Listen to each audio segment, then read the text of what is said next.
अपनी पिछली 2 वीडियोस में हमने डार्क मैटर सीरीज के पहले 6 एपिसोड्स की कहानी को जाना था और आज की वीडियो में हम आखिरी 3 एपिसोड्स की कहानी को जानते हुए ढेर सारी थ्योरीज पे बातें करेंगे।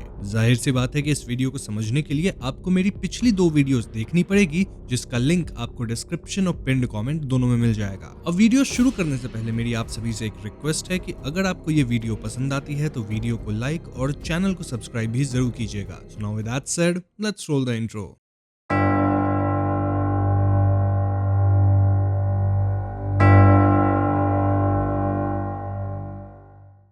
तो 6th एपिसोड के एंड में जेसन 2 पहली दुनिया वाले बॉक्स के आसपास कंक्रीट वॉल्स डाल दिया था ताकि जेसन 1 अगर इस दुनिया में आ भी जाए तो वो कंक्रीट वॉल्स के कारण एंट्री ना ले सके। 7th एपिसोड का नाम है in the Fyers of dead star और इस एपिसोड के शुरुआत में जेसन 2 पहली दुनिया की फैमिली को मनाने की कोशिश कर रहा है, क्योंकि याद होगा अगर आपको तो पिछली वीडियो में वो एलर्जी वाला इंसिडेंट हुआ था चार्ली का। लेकिन दोस्तों डैनियला को तो अब जेसन 2 पे पूरी तरह से शक हो चुका है। इनफैक्ट अचानक से रायन उसके मैसेजेस का रिप्लाई नहीं दे रहा था, which was weird। लेकिन हम तो जानते हैं कि जेसन 2 रायन को किसी अननोन दुनिया में छोड़ आया है। तभी इनके घर पे पहली दुनिया की डिटेक्टिव मेसन आती है जो कि रायन को ढूंढ रही थी, यानी कि दोस्तों रायन की गर्लफ्रेंड उसके मिसिंग होने का केस दर्ज कर दी थी। सीसीटीवी फुटेजेस से डिटेक्टिव मेसन को पता था कि लास्ट टाइम रायन जेसन के साथ ही था इन अ नियर बाई बार, मतलब वो विलेज टैप बार में था। लेकिन उसके बाद रायन का कुछ पता नहीं चला। जेसन 2 कह देता है कि उस रात रायन बहुत पी लिया था और इसी कारण से वो कहीं तो भटक गया होगा। हम समझ पाते हैं कि रायन को पहले ड्रिंकिंग प्रॉब्लम हुआ करती थी,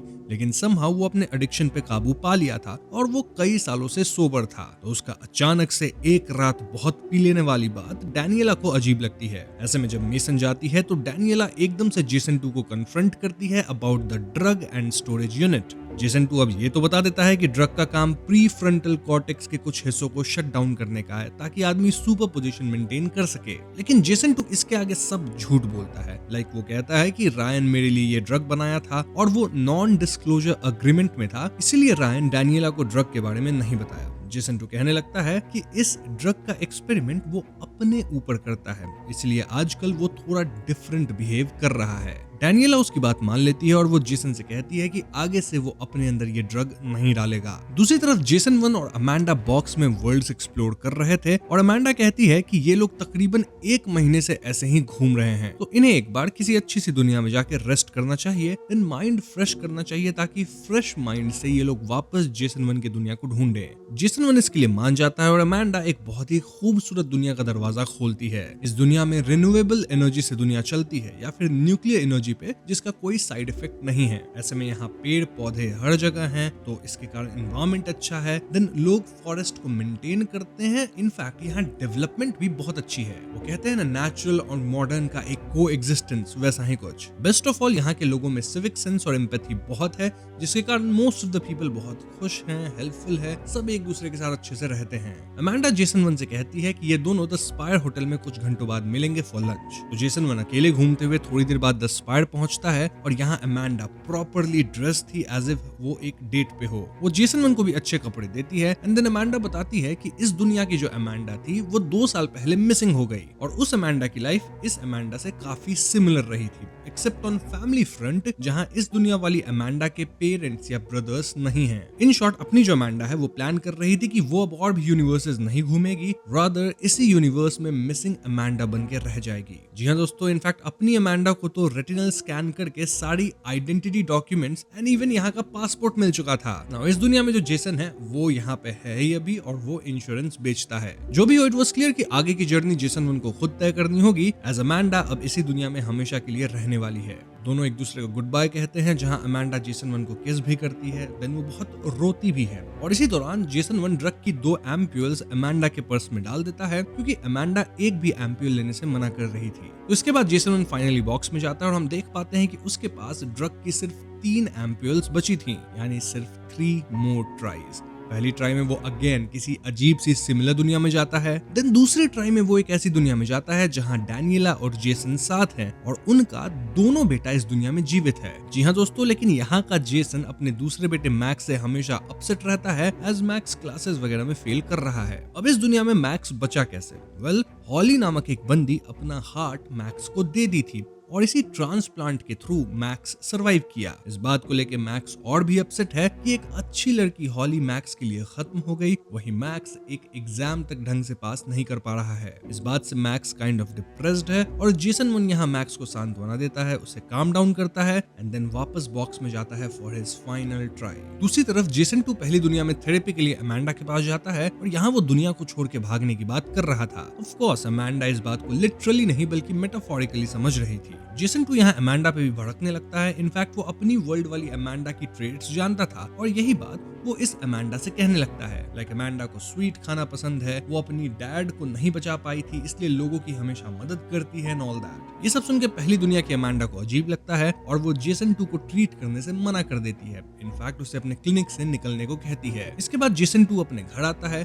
जहाँ उसके घर के बाहर डिटेक्टिव मेसन बैठी थी। मेसन बताती है कि गायब हुए रायन के फोन का लास्ट लोकेशन एक इंडस्ट्रियल एरिया में था और दोस्तों ये वही एरिया है जहाँ पे अपना जो वो बॉक्स है वो रखा है। देन मिशन कहती है कि रायन विलेज टैप के बाद सीधा उस एरिया में गया था, तो क्या जेसन उसके साथ था? जेसन 2 मना करता है, लेकिन जेसन 2 को पता था कि पुलिस उसके फोन की लोकेशन भी निकाल सकती है, यानी कि रायन के गायब होने का शक कहीं ना कहीं जेसन 2 पे आ चुका है। ऐसे में जेसन 2 प्लान्स कि वो किसी रैंडम वर्ल्ड से एक रायन को उठा के इस दुनिया में लेके आ जाएगा, जिससे लोग रायन को खोजना बंद करेंगे। इसके लिए जेसन 2 को पहले बॉक्स के आसपास वाली कंक्रीट वॉल्स तोड़नी पड़ती है। देन वो बॉक्स का इस्तेमाल करके एक ऐसी दुनिया में जाता है जहां रायन पियक्कड़ है और एक कार मैकेनिक है। जेसन 2 उसे पिला पिला के बेहोश कर देता है। देन उसे खींचते हुए बॉक्स में लाता है, उसकी हेयर कट वगैरह देता है ताकि ये मैकेनिक रायन पहली दुनिया वाली रायन जैसा दिखे एंड देन इस मैकेनिक रायन को इस दुनिया वाले रायन के अपार्टमेंट में छोड़ आता है। वहीं दूसरी तरफ जेसन 1 के पास बस एक लास्ट ड्रग एम्प्यूल बचा था और इस बार वो पेजेस पे अपने थॉट्स क्लियरली लिखता है। लाइक कैसे वो अपनी दुनिया में डैनियला से मिला था, हाउ ही फेल्ट अबाउट डैनियला कि वो एकदम परफेक्ट है। और दोस्तों जेसन 1 अपनी पूरी सोच यहाँ एकदम क्लियरली लिखता है। देन वो ड्रग शॉट लेता है और दरवाजा ओपन करता है। फाइनली इस आखिरी ट्राई पे जेसन 1 अपनी दुनिया में पहुंच चुका था। जी हाँ दोस्तों, हम क्लियरली देखते हैं कि इस दुनिया में बॉक्स के आसपास टूटे हुए कंक्रीट था। इनफैक्ट जब जेसन 1 विलेज टैप बार जाता है तो वहाँ का बारटेंडर भी जेसन 1 को पहचानता है। अब बस जेसन 1 को समहाउ जेसन 2 को हराना था। राइट? रॉन्ग, क्योंकि असली मुसीबत तो अब आएगी दोस्तों, जो कि आपको थोड़ी देर में पता चलेगी। तो जेसन 1 तुरंत अपने घर की तरफ भागता है जहां वो घर के अंदर जेसन 2 को देखता है। जेसन 2 यहाँ डैनियला से कह रहा था कि वही रायन को ढूंढा है जो कि फिर से दारू पीने लगा है और आउट ऑफ कंट्रोल होके कहीं पड़ा हुआ था। जेसन 1 सब नोटिस कर रहा था एंड ही डिसाइड्स कि वो एक गन खरीद लेगा टू फाइट जेसन 2। जेसन 1 एक शॉप में गन लेने जाता है, लेकिन परमिट ना होने के कारण वो सिर्फ एक चाकू और पेपर स्प्रे ले पाता है। नाउ जेसन 1 के शॉप से निकलते हम एक और जेसन को देखते हैं जो कि वापस इसी शॉप में आता है ताकि वो गन खरीद सके। ये देख शॉपकीपर जो थी वो भी शॉक में आ जाती है कि ये बंदा तो अभी अभी चाकू और पेपर स्प्रे लेके गया है ना, तो फिर आके सेम क्वेश्चंस क्यों पूछ रहा है? क्या ये किसी तरह का प्रैंक है? अब जब इस जेसन को पता चलता है कि उससे पहले एक जेसन तुरंत आके सामान खरीदा है, तो इस जेसन का दिमाग खनकता है। और दोस्तों यहीं पे 7th एपिसोड खत्म होती है। अब 8th एपिसोड का नाम है जुपिटर और यहाँ जेसन 2 घर से कचरा फेंकने बाहर जाता है, लेकिन एकदम से उसके ऊपर जेसन 1 रैक कर देता है और जेसन 2 समहाउ जेसन 1 को वापस से ओवरपावर करता है और जेसन 2 को समझ आता है कि जेसन 1 फाइनली अपनी दुनिया ढूंढ लिया है। देन जेसन 2 यहाँ जेसन 1 की बॉडी को रैप करके अपने कार की डिक्की में डाल लेता है। वहीं दूसरी तरफ डैनियला रायन से मिलने जाती है जो कि बहुत परेशान है। क्यों? क्योंकि ये रायन मैकेनिक है जो कि लॉयल्टी मोटर्स में काम करता है एट लोगन स्क्वायर, लेकिन सब बोल रहे हैं कि वो कुछ न्यूरो साइंटिस्ट है। इनफैक्ट यहाँ कोई लॉयल्टी मोटर्स है नहीं। सबको लगता है कि रायन मेंटली अनस्टेबल हो गया है। इनफैक्ट वो ना तो डैनियला को पहचान रहा था, ना ही किसी जेसन को जानता था। डैनियला रायन को जेसन की फोटो दिखाती है और रायन कहता है कि हाँ यही बंदा है जो कि मुझे इतना पिलाया कि मैं अपना होश खो दिया और जब होश आया तो मैं पता नहीं कहाँ पहुंच गया हूँ। मतलब यहाँ सब मुझे न्यूरो साइंटिस्ट समझ रहे हैं, सब मुझे पागल बोल रहे हैं, लेकिन मैं एक मैकेनिक हूँ। ये सुनते डैनियला समझ जाती है कि रायन की इस बुरी हालत के पीछे जेसन 2 का हाथ है। लेकिन जेसन 2 रायन के साथ ऐसा क्या कर दिया कि रायन अपनी याददाश्त ही भूल गया। ना हम जेसन 1 को देखते हैं जो कि एक होटल में चेक इन कर रहा था, जबकि अभी अभी वो जेसन 2 से पिट गया है। राइट? तो फिर वो होटल में कैसे चेक इन कर रहा? वेल जेसन 1 यहाँ बगल वाले कमरे में एक और जेसन को चेक इन करते देखता है। जी हाँ दोस्तों, यहाँ अब कई जेसन्स आ चुके हैं और सब एक दूसरे का पीछा कर रहे हैं। अब ये सारे जेसन्स कौन हैं वो मैं आपको थोड़ी देर में क्लियर करके बताऊंगा। फॉर नाउ एक जेसन 1 दूसरे का पीछा करके विलेज टैप बार में जाता है। बारटेंडर भी आश्चर्य में था क्योंकि उसके सामने लिटरली दो जेसन्स थे, लेकिन वो ज्यादा सवाल जवाब नहीं करता। तो फाइनली ये दोनों जेसन्स आपस में बात करते हैं और इनकी बातों से हम समझ पाते हैं कि ये दोनों ही जेसन 1 हैं। अब भला ऐसे कैसा हुआ? इसका एक्सप्लेनेशन ये है कि जब भी जेसन 1 इन्फिनिटी कॉरिडोर के अंदर डोर खोला तो वहां से एक ब्रांचिंग रियलिटी क्रिएट हो जाती है और उसके साथ एक नया जेसन भी बन जाता है जो अलग रास्ते पर निकल पड़ता है। अब वो नया जेसन डोर्स खोलेगा तो उससे और जेसन्स निकलेंगे और यही चीज मल्टीप्लाई होती रहेगी, यानी अनगिनत जेसन 1 क्रिएट हो गए हैं। ये सारे वही जेसन है जो कि उस पॉइंट से क्रिएट हुए हैं जब जेसन 2 जेसन 1 को अपनी दुनिया में डंप कर दिया था। इसलिए ये सभी जेसन 1 के ही वेरिएंट्स हैं और इन सब का कोर डिजायर सेम है, विच इज कि वापस अपनी दुनिया में डैनियला और चार्ली के पास जाना। ऐसे में वो सब सबकॉन्शियसली बॉक्स को इसी एक रियलिटी की तरफ स्टीयर करते हैं और इस वजह से पहली दुनिया में सारे जेसन 1 पाइल अप हो गए हैं और इन सब का सिर्फ एक ही मकसद है, एंड दैट इज जेसन 2 को खत्म करना और अपने परिवार से मिलना। अब क्योंकि ये सभी जेसन 1 ही हैं, तो इनमें से जो अपना जेसन 1 है उसे अब हम प्राइम जेसन बोलेंगे, बाकियों को हम जेसन 1 कहते रहेंगे। होपफुली आप कंफ्यूज नहीं हो रहे हैं। तो हाँ, जो अपना जेसन 1 है अगेन हम उसे प्राइम जेसन कहेंगे। एनीवेज, तो बाद में जेसन 1 दूसरे से कहता है कि हम जेसन 1 को आपस में दुश्मनी नहीं करनी चाहिए, एज हमारा दुश्मन जेसन 2 है। ये सारे जेसन 1 एक जैसा ही सोचते हैं, जस्ट दैट इन सब की मल्टीवर्स ट्रैवल एक्सपीरियंस एकदम अलग रही है। सभी जेसन 1 एक दूसरे को अपने रास्ते से हटने बोलते रहे हैं ताकि उन्हें डैनियला और चार्ली मिले। इनमें से एक हुडी वाला जेसन 1 थोड़ा अग्रेसिव है और उसके पास गन भी है। खैर, तो अगले दिन अपना प्राइम जेसन एक प्लान बनाता है to meet Daniela and Charlie. Prime Jason एक रेस्टोरेंट में जाके स्मोक करने लगता है जहाँ ये अलाउड नहीं था और ऐसे में उसे लॉकअप में डाला जाता है। Now prime Jason was hopping कि उसका बेल करने डैनियला ही आएगी और तब वो डैनियला से बात कर लेगा, उसे सब कुछ बता देगा। बाय द वे, लॉकअप में डालने वाली डॉन थी जो कि इस पहली दुनिया में पुलिस बन गई है। दूसरी तरफ घर पे जेसन 2 डैनियला को एसयूवी कार लेके बाहर जाने कहता है क्योंकि दूसरी वाली गाड़ी की डिक्की में तो वो एक जेसन 1 की बॉडी रखा था। इसी कार में जेसन 2 अपने बेटे चार्ली को स्कूल ड्रॉप करने जाता है, लेकिन तभी चार्ली उसे याद दिलाता है कि आज ये लोग जेसन का कॉलेज टूर लेने वाले थे। ऐसे में जेसन 2 अपने बेटे चार्ली को कॉलेज टूर पे लेके जाता है, लेकिन दोस्तों यहाँ पहले से एक जेसन 1 प्रेजेंट था जो कि जेसन 2 को देख लेता है। जेसन 2 भी इस जेसन 1 को देख लेता है, जिससे वो समझ जाता है कि इस पहली दुनिया में अब मल्टीपल जेसन 1 आ चुके हैं और सब के सब उसके पीछे पड़े हैं। जेसन 2 यहाँ हड़बड़ी में अपने बेटे चार्ली को टूर देने लगता है और वो जेसन 1 से भाग भी रहा था। एक पॉइंट पे जेसन 2 चार्ली से कहता है कि वो गाड़ी लेके यहाँ से निकल जाए, लेकिन चार्ली ऐसा नहीं कर सकता था एज उसके पास सिर्फ लर्नर्स लाइसेंस था, यानी उसको बिना सुपरविजन के गाड़ी चलाना अलाउड नहीं था। स्टिल जेसन 2 कहता है कि कुछ नहीं होगा, चार्ली आराम से गाड़ी लेके निकल जाए। चार्ली यहाँ से निकलता है, जिसके बाद एक वॉशरूम में जेसन 2 और जेसन 1 भिड़ जाते हैं। जेसन 2 अगेन ये लड़ाई जीत जाता है और वो जेसन 1 की बॉडी को ठिकाने लगाता है। वहीं चार्ली कार लेके निकलता है, लेकिन उसे डिक्की से कुछ आवाज आती है। इस आवाज के कारण वो गाड़ी रोकता है और तभी एक ट्रैफिक पुलिस वाला उसे पकड़ लेता है क्योंकि इस एरिया में गाड़ी रोकना अलाउड नहीं था। मोरओवर चार्ली के पास सिर्फ लर्नर्स लाइसेंस था, which was even bigger problem. ऐसा लगता है मानो पुलिस डिक्की चेक करेगा और वहां लाश मिल जाएगी end game would be over.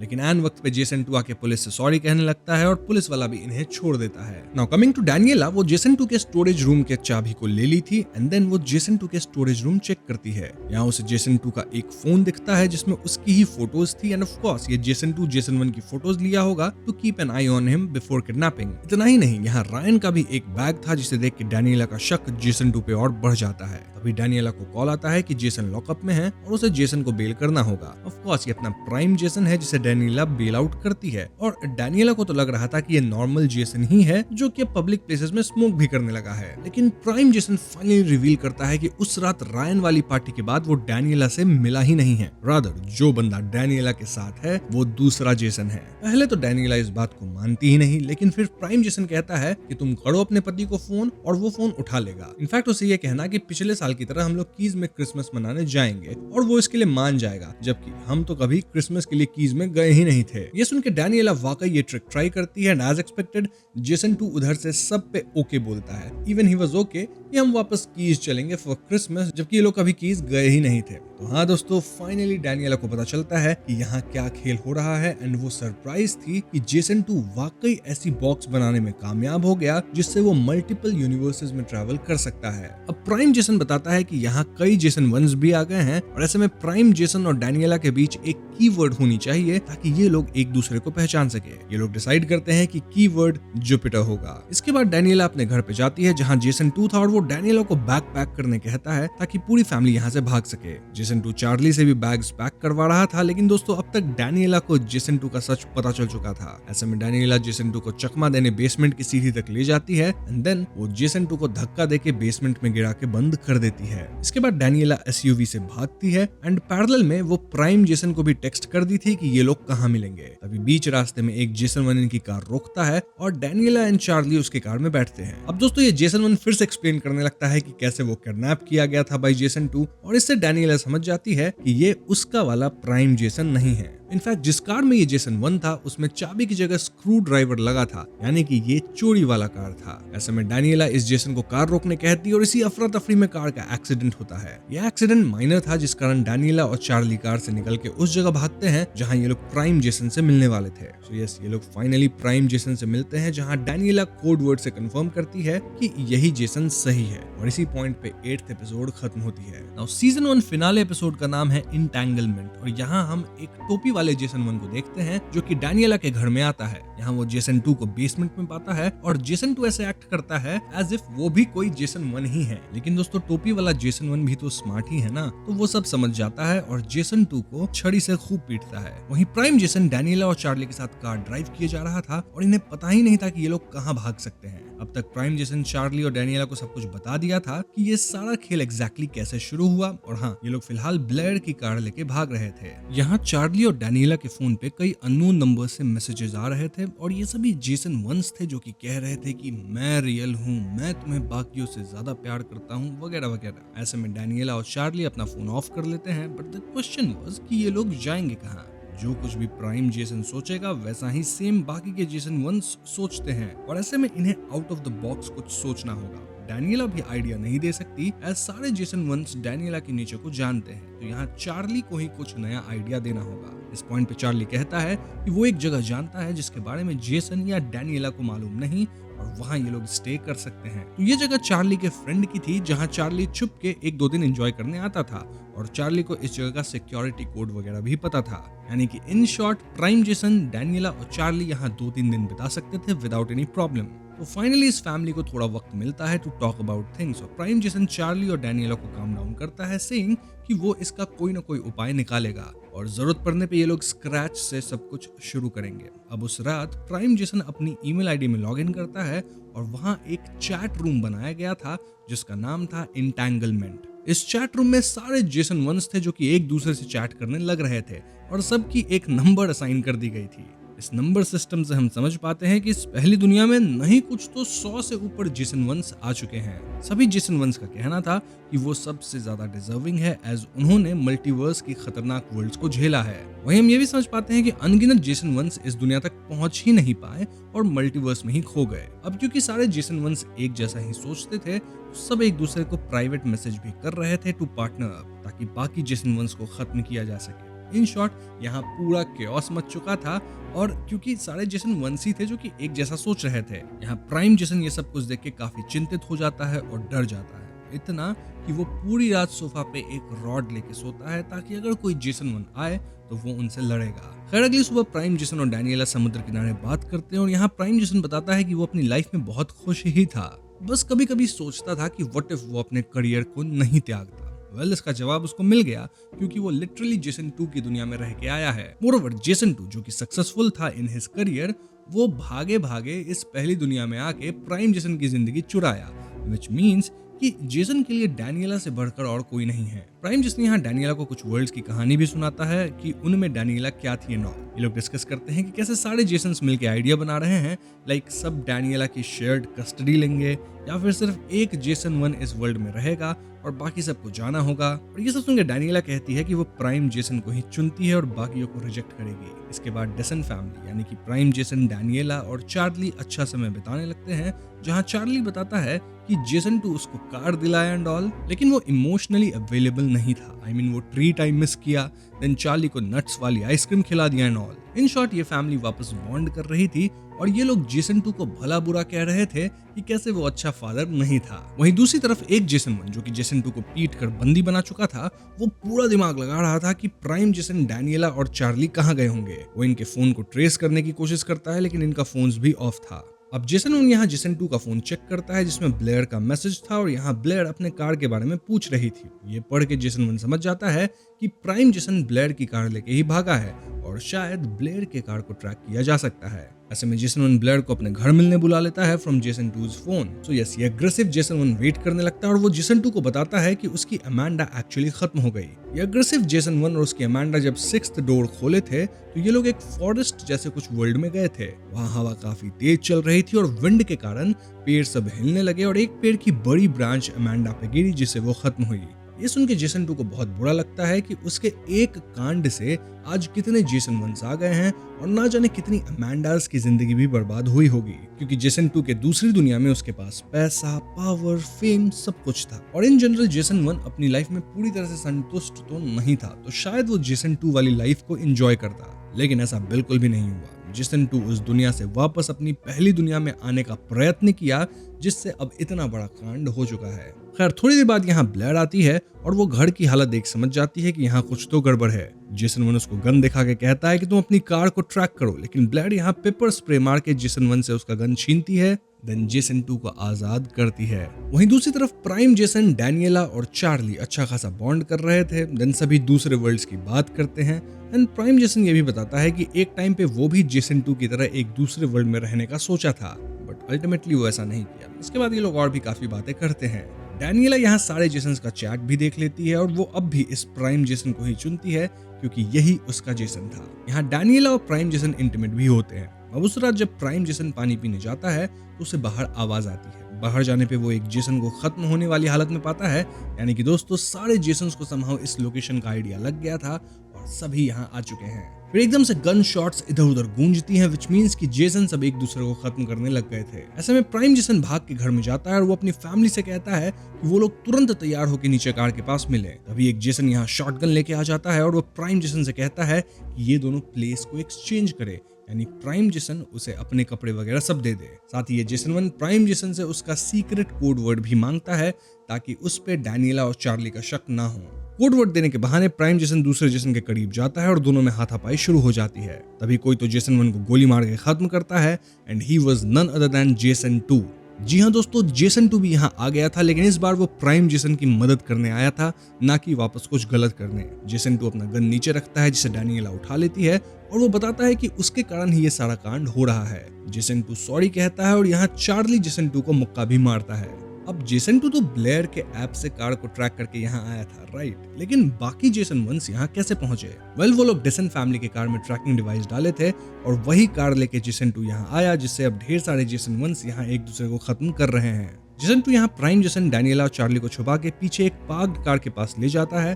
Then Jason 2 engagement ring भी प्राइम जेसन को वापस करता है। इसके बाद प्राइम जेसन, डैनियला और चार्ली कार में यहाँ से निकलते हैं और दोस्तों कार की बैक सीट पे जेसन 2 इनके लिए कुछ छोड़ा था। यहाँ एक्चुअली 40 ड्रग शॉट्स थे एंड अ बैग, और इस बैग के अंदर मैक्स को याद करने वाला आइटम था।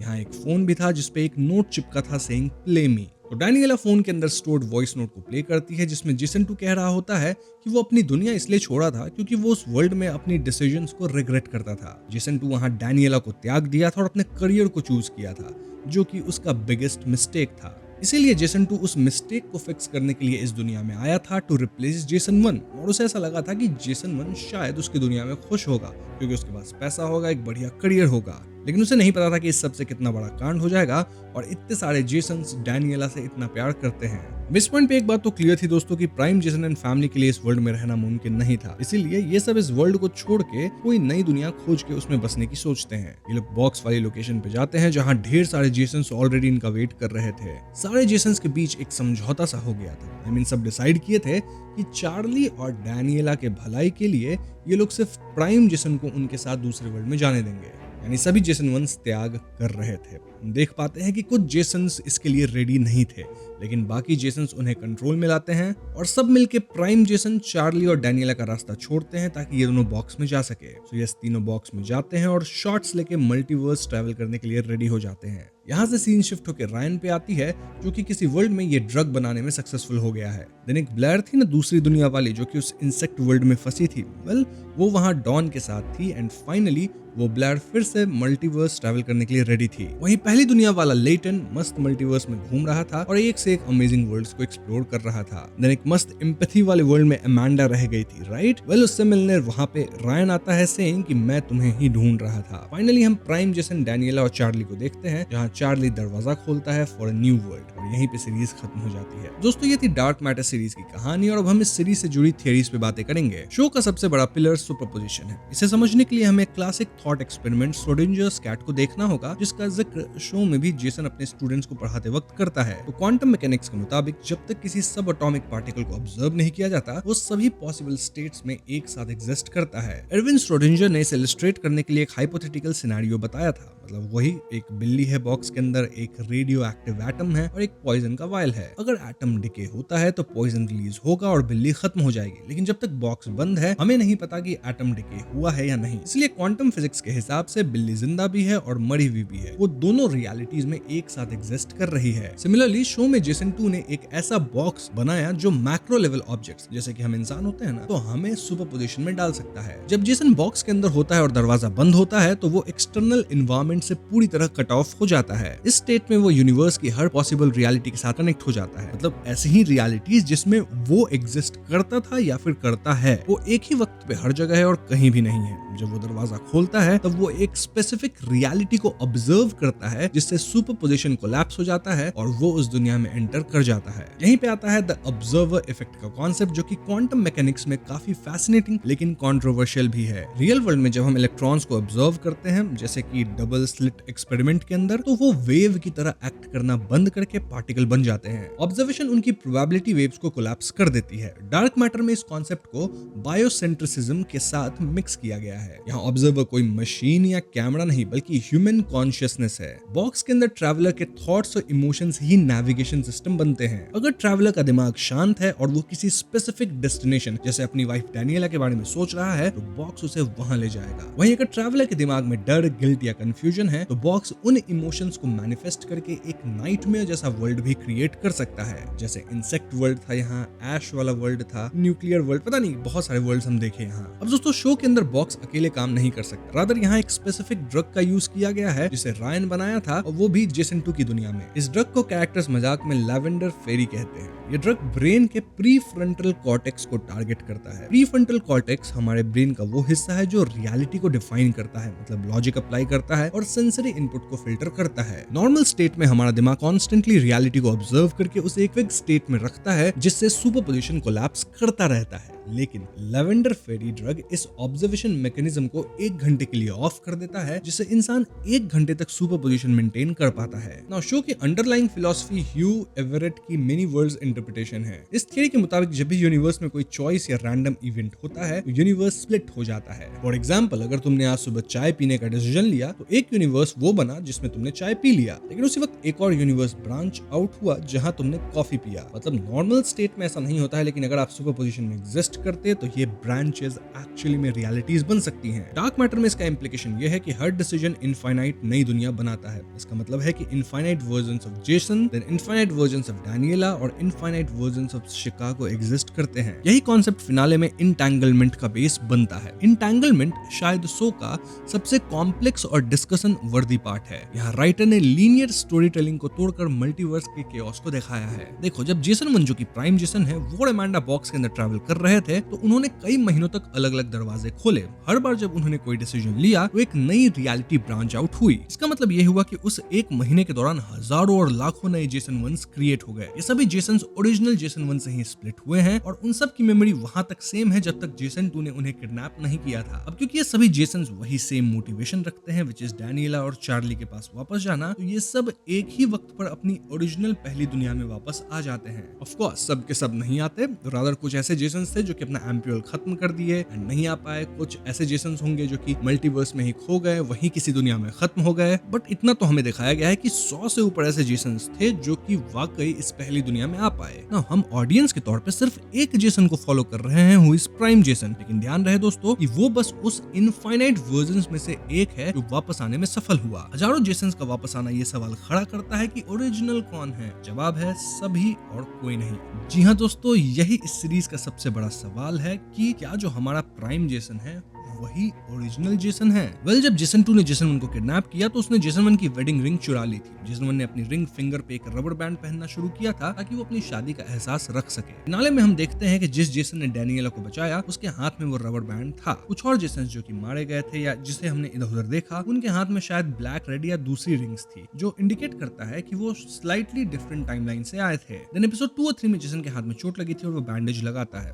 फिनाले में जिस जेसन को हम प्राइम जेसन मानते हैं उसके हाथ पे वो निशान कंसिस्टेंट है। तो इससे हम मान सकते हैं कि हाँ, हमारा जो ओरिजिनल जेसन है वही प्राइम जेसन भी है। लेकिन अगेन, जैसा मैंने बोला, इस सवाल का जवाब हाँ भी है और ना भी, क्योंकि ऐसे भी कई जेसन्स बन गए होंगे जो कि प्राइम जेसन से इतने सिमिलर थे कि हम उनमें डिफरेंस नहीं खोज पाए। और जो एक जेसन डैनियला से पहले कांटेक्ट कर पाया उसे ही हम प्राइम मान लिए कि हाँ, यही हमारा जेसन है। और एक सोच में हमें अच्छा लगता है कि हाँ, जो एक अपना हीरो था वही डैनियला से प्रोबेबली मिल गया होगा। तो हाँ, मैं तो मानता हूँ कि फाइनली अपना रियल जेसन ही प्राइम जेसन था जिससे डैनियला चुनी। लेकिन ये पक्के तौर पे नहीं कहा जा सकता, as infinite Jason 1 same path लिए होंगे और उनकी लुक सिमिलर होगी, बीट वुंड और रबर बैंड। शो रनर्स ने इंटेंशनली इसे थोड़ा एम्बिगुअस रखा है। टेक्निकली जैसे ही वो बॉक्स में एंटर करते हैं वहां भी इनफाइनाइट स्प्लिट्स शुरू हो जाते हैं। तो एक यूनिवर्स में वो प्राइम जेसन के साथ गए, किसी और में शायद गन वाले जेसन के साथ ना। अगर आपको याद हो तो प्राइम जेसन अपनी फैमिली को बचाने के लिए कोड वर्ड यूज करता है, विच वाज जुपिटर। मतलब ये कोड वर्ड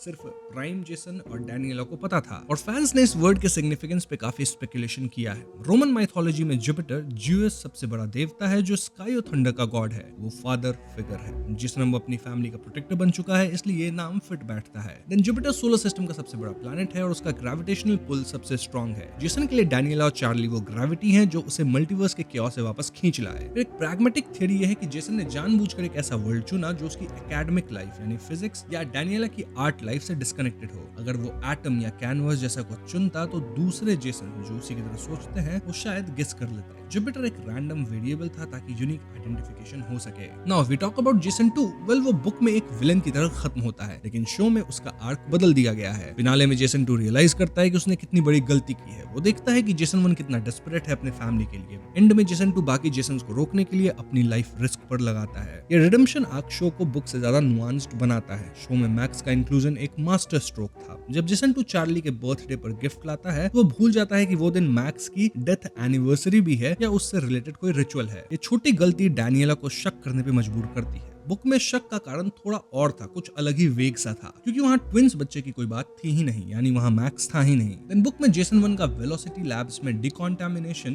काफी ब्रूटल और टॉर्चर जैसा डिस्क्राइब किया गया है, जबकि शो में इसे थोड़ा टोन डाउन किया गया और फोकस जेसन के डिसओरिएंटेशन पे रखा गया, ना कि फिजिकल पेन पे। अब हमारे लिए खुशखबरी यह है कि सीजन 2 कंफर्म हो चुका है। ब्लेक क्राउच ने सोशल मीडिया पर सेट फोटोज भी शेयर किए हैं, तो इट्स पॉसिबल कि हमें सीजन 2 इसी साल देखने को मिल जाए। और क्योंकि डार्क मैटर की अब तक कोई दूसरी बुक नहीं आई है तो सीजन 2 एकदम ओरिजिनल मैटर पे बेस्ड होगी। हालांकि बुक और शो के राइटर्स सेम ही हैं, तो ये मत कहना कि बुक ज्यादा अच्छा है या शो ज्यादा अच्छा, क्योंकि राइटर सेम ही है। कोई भी ज्यादा अच्छा हो, अच्छा काम तो राइटर का ही था। नाउ सीजन 1 के एंड में रायन होल्डर और अमेंडा लूकस दोनों फ्यूचरिस्टिक यूटोपियन शिकागो में है। थ्योरी यह है कि रायन, जो कि एक ब्रिलियंट न्यूरोसाइंटिस्ट है, वहां अपनी रिसोर्सेज का यूज करके लैवेंडर फेरी ड्रग दोबारा बनाएगा। वो और अमेंडा मिलकर वापस अपने वर्ल्ड्स में जाने की कोशिश करेंगे। देन लेटन, जो कि वेलोसिटी का सीईओ है, वो भी शायद इसी दुनिया में या किसी आसपास की दुनिया में पहुंच जाए। ये तीनों मिलकर एक नई टीम बना सकते हैं। देन पहली दुनिया वाले रायन को जेसन 2 जबरदस्ती दूसरी दुनिया में छोड़ दिया था, राइट? वेल, वो भी शायद उस नई दुनिया में ड्रग को परफेक्ट कर ले, जिसके बाद वो बॉक्स को यूज करके बदला लेने आएगा। एंड देन हम उस लेटन को तो नहीं भूल सकते जो कि मजे ले रहा है। वेल, उसका भी तो कुछ आर्क आएगा ही, राइट? एंड फाइनली अपना प्राइम जेसन फैमिली के साथ एक नई दुनिया में गया है, लेकिन वो कौन सी दुनिया में गया है, वो दुनिया कितनी ब्रूटल है या कितनी अच्छी है, और वहाँ ये फैमिली कैसे अडेप्ट करेगी, ये सब कुछ देखना बहुत इंटरेस्टिंग होगा। अब अगर हम बुक और सीरीज के डिफरेंसेस की बात करते हैं तो यहाँ पे काफी सटल डिफरेंसेस हैं, लेकिन मेरे हिसाब से सीरीज में जो चीजें दिखाई गई हैं वो ज्यादा क्लियर है। फॉर एग्जांपल, बुक में जेसन 2 पे हमें ज्यादा फोकस दिया ही नहीं गया है। आई मीन जेसन 2 के बारे में बस हमें इतना पता चलता है कि हाँ, वो पहली दुनिया में रह रहा है, अच्छे से बहुत रह रहा है, बट कहीं ना कहीं सीरीज के अंदर हम जेसन 2 की पूरी लाइफ देख पाते हैं पहली दुनिया में, जहां वो अपनी नई फैमिली के साथ स्ट्रगल तो कर रहा है। देन बुक के अंदर जेसन 1 का भी जो जर्नी था वो बहुत ज्यादा स्मूथ नहीं रहा था। एक पॉइंट पे वो इतना पैरानॉइड हो गया था कि वो डैनियला के पीछे जा रहा था हर एक यूनिवर्स के। मतलब सीरीज में भी ये चीज है लेकिन बुक में काफी प्रोमिनेंट है, इतना कि एक पॉइंट पे जेसन 1 जो था वो भीख वगैरह भी मांगने लग गया था इन डिफरेंट यूनिवर्सेस। और अमांडा उसको समझाने की कोशिश करती है लेकिन फिर भी जेसन 1 नहीं मानता, तो ऐसे में अमांडा उसको छोड़ के चली गई थी। जी हाँ, नींद में उसे एक नोट लिख के गई थी एंड उसके आधे एम्प्यूल्स लेके गई थी। लेकिन सीरीज के अंदर अमांडा के कैरेक्टर को थोड़ा और अच्छा बनाया है, जहां वो छोड़ के उसे नहीं गई, एक डेट पे प्रॉपर बुलाती है एक रेस्टोरेंट के अंदर और वहां 2 एम्प्यूल्स अपना जेसन 1 उसे देता है। फिर बुक के अंदर कंक्रीट वॉल से उस बॉक्स को कवर करना ये सारा पार्ट था ही नहीं। तो क्योंकि राइटर सेम है सीरीज और बुक के, तो उन्होंने कहीं ना कहीं सीरीज में चीजें ऐड ही करी हैं। तो ऐसा नहीं होगा कि आप सीरीज देखने के बाद बुक के अंदर आपको कुछ ज्यादा मटेरियल मिलेगा। मटेरियल डिफरेंट मिल सकता है, ज्यादा तो नहीं मिलेगा, ज्यादा एक्चुअली में आपको सीरीज में ही मिल रहा है। इसके अलावा भी कई और सटल डिफरेंसेस हैं। इनफैक्ट एंडिंग को लेके भी कई डिफरेंसेस आती हैं एंड दैट वाज ऑब्वियस, क्योंकि कहीं ना कहीं सीरीज के साथ एंडिंग को ओपन ही रख दिया गया है ताकि सीजन्स आ सके, सीजन 2, 3 पता नहीं कितने सीजन्स। वहीं बुक का जो एंडिंग था वो कहीं ना कहीं काफी हद तक कंक्लूसिव एंडिंग था। तो हाँ, ये छोटी मोटी डिफरेंसेस हैं। वैसे अगर आप नेट पिकिंग में जाओगे तो काफी डिफरेंसेस आपको दिख जाएंगी छोटी मोटी, बट मैंने आपको मेजर डिफरेंसेस बता दी है एंड एंडिंग भी डिफरेंट बता दिया है। तो इसके अलावा और आपको जानने की जरूरत नहीं है, बट स्टिल अगर आपको जानना है तो मैं लिंक छोड़ दूंगा बुक का, आप जाके उसे पढ़ सकते हैं। तो हाँ, जब भी सीजन 2 आएगी मैं आपके लिए उसका एक्सप्लेनेशन लेके जरूर आ जाऊंगा। तब तक आप सभी इस वीडियो को लाइक और शेयर कीजिए। साथ ही अगर आपके मन में कोई डाउट है तो आप कमेंट्स में पूछ लीजिएगा, मैं आपका जवाब दे दूंगा। जाने से पहले हमारे चैनल को भी सब्सक्राइब कीजिएगा क्योंकि हम अपने चैनल पे ऐसे वीडियोस लाते रहते हैं। पीस।